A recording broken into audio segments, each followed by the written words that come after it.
All right, well, a group of taxi drivers says they're so upset about rogue cabbies, they now have a plan to go rogue too. They've told riders to they'll plan to strike during the All-Star game in July when thousands of people will need a ride. We sent Amy Holly to find out more. She's live at the Power and Light District. Hi, Amy. Well, legitimate taxi cab drivers told me today they estimate they lose thousands of dollars every single year to unlicensed drivers here in Kansas City, Missouri. And even after a recent city crackdown, the problem still persists at KCI and now at entertainment districts like the Power and Light District in Westport. They steal away business and they can steal from passengers who get into their cabs. So today, we conducted a sting of our own.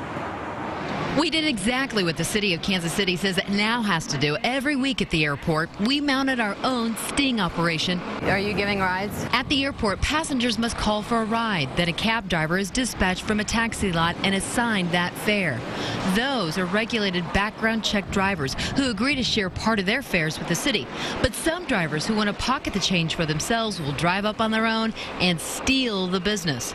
In most cases today, drivers properly told me to use the taxi phone. So you won't give me a ride until I call the cab? But in other cases, they were willing to give me a ride before the dispatch cab arrived. Will you take anybody to the Marriott?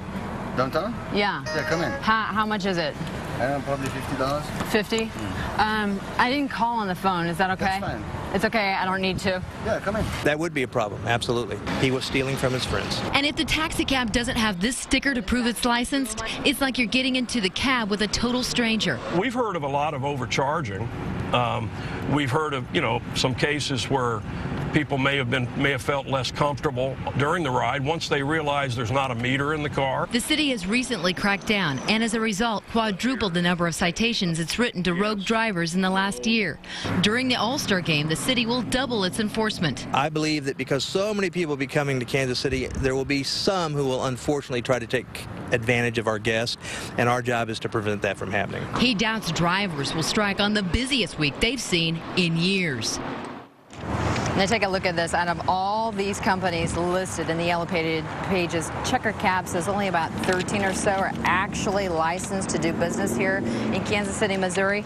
The people who are most often getting taken advantage of, though, right now are the very young people, intoxicated people over the weekend in entertainment districts like the Power and Light and Westport.